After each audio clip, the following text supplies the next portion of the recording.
Students, math की हमने जो सीरीज़ शुरू की हुई थी उसमें हम जो मैथ है उसे कुछ टॉपिक कंप्लीट कर चुके हैं और कुछ टॉपिक जो हमारे रहते हैं या रिपीट टॉपिक हमारे जो है वो हमने अंकगणित शुरू करेंगे हम, जो हमारे इन सारे एग्ज़ाम्स के लिए, जैसे रेलवे है, आयकर है, पुलिस विभाग है, जीवन बीमा भी है, वन्य सेवा का है, जो मेरे हरियाणा में होते हैं, दिल्ली में होते हैं, यूपी में होते हैं, सारे एग्ज़ाम्स के लिए हमारे लिए मैथ महत्वपूर्ण रहने वाला है।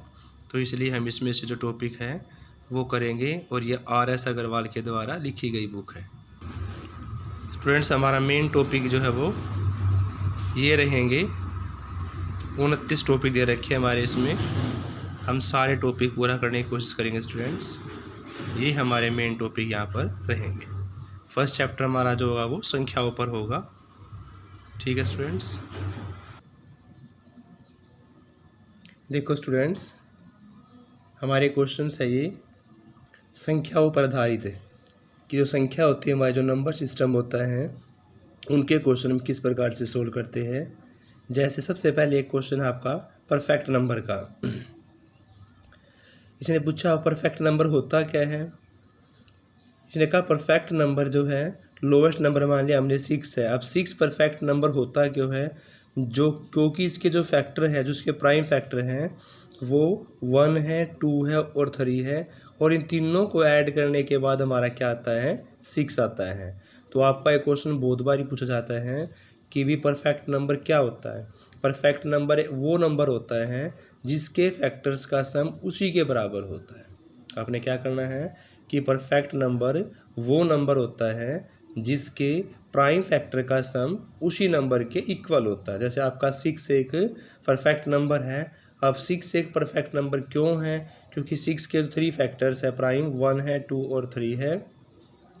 इस प्रकार के जो फैक्टर करोगे आप, तो उनका जो जोड़ करोगे वो भी आपका कितना स्टूडेंट्स 6 है, इसलिए 6 आपका एक परफेक्ट नंबर है।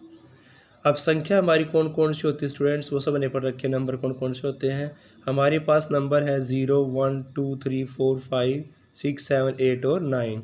ये 10 हमारे पास नंबर सिस्टम्स के अंदर होते हैं, 0 से लेकर 9 तक। ये बेसिक चीज़ें हैं।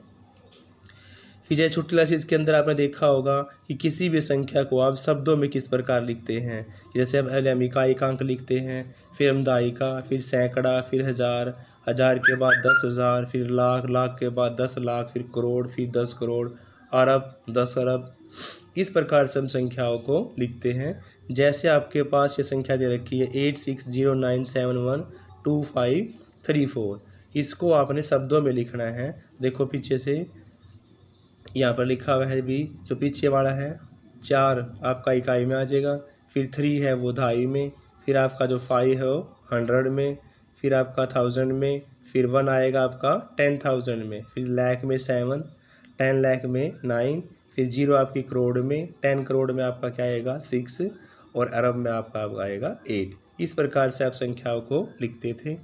अगर आपको इसका रिवर्स करना हो, आपको संख्याओं को अंकों में लिखना हो, शब्दों में आपको दे रखी हो, अंकों में लिखना हो, तो आपको प्लेस वैल्यू का पता होना चाहिए कि पहले कौन सी आएगी। पहले इकाई आएगी, फिर दहाई आएगी, फिर सैकड़ा आएगा, हज़ार आएगा, 10,000 आएगा, लाख, 10 लाख, करोड़, 10 करोड़, अरब, खरब। इस प्रकार से संख्या आपकी बनती है स्टूडेंट्स। देखो एक संख्या आपके पास दी हुई है अंकों में लिखनी है, 9,04,04,001, 9,04,04,001। देखो पहले हमने प्लेस वैल्यू लिख लेनी है, इकाई था ये सैकड़ा की, और फिर जो संख्या जिसको पूरा करती है उसी के साथ लिखना है। देखो 9 करोड़ की बात हो रही है तो आपने 9 करोड़ पे लिख दिया, फिर 4 लाख की बात हो रही है 4 लाख पे लिख दिया, फिर 4,000 की तो 4,000 पे, और फिर 1 की बात हो रही तो हमने 1। जो बाकी वैल्यूज़ बची वहाँ पर हमने 0 फिलअप कर दी स्टूडेंट्स। ठीक है स्टूडेंट्स, 9 करोड़ की बात चल रही थी, हमने संख्या 9 करोड़ पर लिख दी। फिर 4 लाख की बात चल रही थी, 4 लाख पे लिख दी। 1000 की बात चली, 1000 पे प्लेस वैल्यू भर दी। फिर हमारी इकाई की बात थी तो हमने इकाई की वैल्यू को फिलअप कर दिया। इस प्रकार हमारी संख्या क्या बची, 90404001। नेक्स्ट नंबर हमारे पास है 3,40,000। तो कैसे करेंगे हम, वह इकाई, दहाई, सैकड़ा, हज़ार, 10,000, लाख तक भर लेंगे। 3 लाख की बात चल रही है तो हमने क्या किया, 3 लाख पे संख्या भर ली। फिर क्या 40 है सिर्फ, तो लास्ट में इकाई दहाई आएंगी, 40, तो बाकी संख्या बची आपकी, वहाँ पर हमने जीरो फिलअप करके अपना नंबर सिस्टम पूरा कर दिया। इस प्रकार आपकी संख्या बनती है 30040। तो इस प्रकार से स्टूडेंट्स आप इसको पूरा कर सकते हैं। फिर आपका कि दी की संख्या में अंकों का स्थानीय मान या जातीय मान, लोकल वैल्यू या उसकी प्लेस वैल्यू, इसको इंग्लिश में क्या बोलेंगे स्टूडेंट्स, लोकल वैल्यू या उसकी हम प्लेस वैल्यू बोलते हैं स्टूडेंट्स। इसने कहा किसी अंक का जातीय मान, एक दी गई संख्या में किसी अंक का जातीय मान उस अंक का अपना मान होता है। जातीय मान उसकी खुद की वैल्यू होती है, जिसका भी जातीय मान निकालने की बात करेगा वो खुद ही उसका जातीय मान होगा। इसको हम उसकी लोकल वैल्यू बोलते हैं। क्या बोलते हैं हम उसको, लोकल वैल्यू इंग्लिश में बोल रहे हैं। क्या बोले स्टूडेंट्स, लोकल वैल्यू बोलेंगे। लोकल वैल्यू में जिसकी भी निकालने की बात करेगा वो खुद अपनी एक लोकल वैल्यू होगी।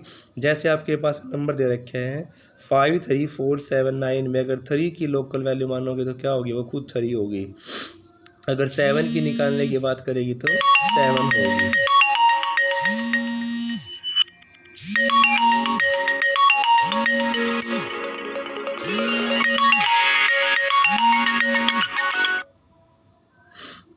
उसके बाद किसी अंक का हमने स्थानीय मान निकालना तो उसकी प्लेस वैल्यू होगी।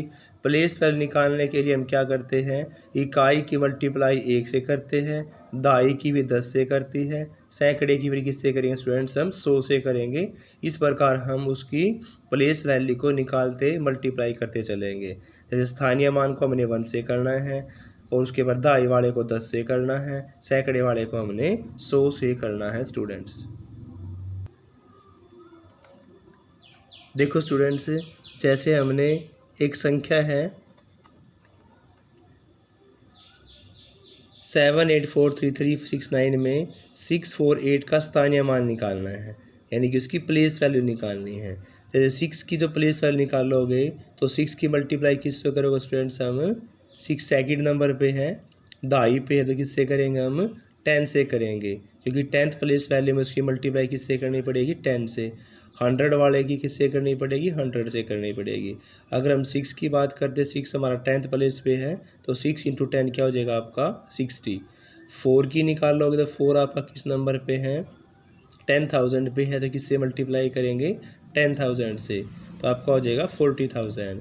अगर 8 की निकाल लेंगे, लाख से करेंगे, तो इस प्रकार से आप संख्याओं को निकाल सकते हैं।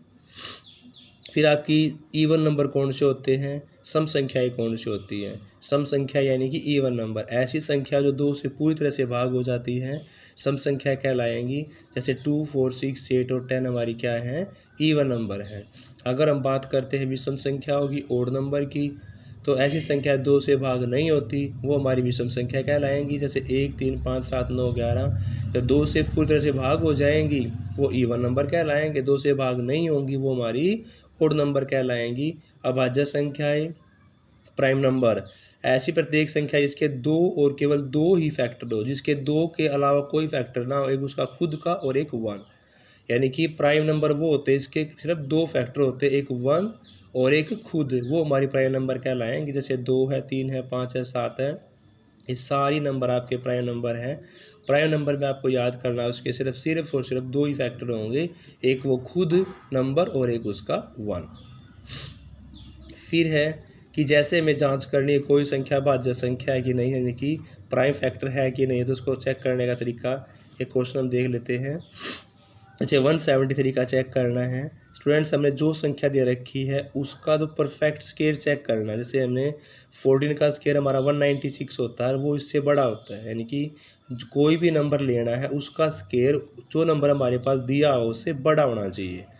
जैसे 173 हम किस नंबर का स्केयर ले कि वो स्केयर का जो आंसर है वो इससे बड़ा हो जाए, तो 14 का स्केयर क्या हो जाएगा हमारा 173 से बड़ा हो जाएगा। तो 40 से छोटी अभाज्य संख्या कौन कौन सी होंगी हमारी, 3 होगी, 2 होगी, 5 होगी, 7 होगी, 11 होगी और 13 होंगी। इस प्रकार से हम इसकी कौन कौन सी अभाज्य संख्या होंगी वो निकाल सकते हैं। यानी जिससे भी पहले कि मैं निकालनी होती है ना, उसके स्केयर जो नंबर होगा वो उस नंबर से बड़ा होना चाहिए। और उससे पहले जो जो भी हमारी संख्याएँ आएंगी प्राइम नंबर, वो सारे प्राइम नंबर से वो संख्या क्या होगी, भाग होंगी। इस प्रकार से आप इसको सोल्व कर सकते हैं स्टूडेंट्स।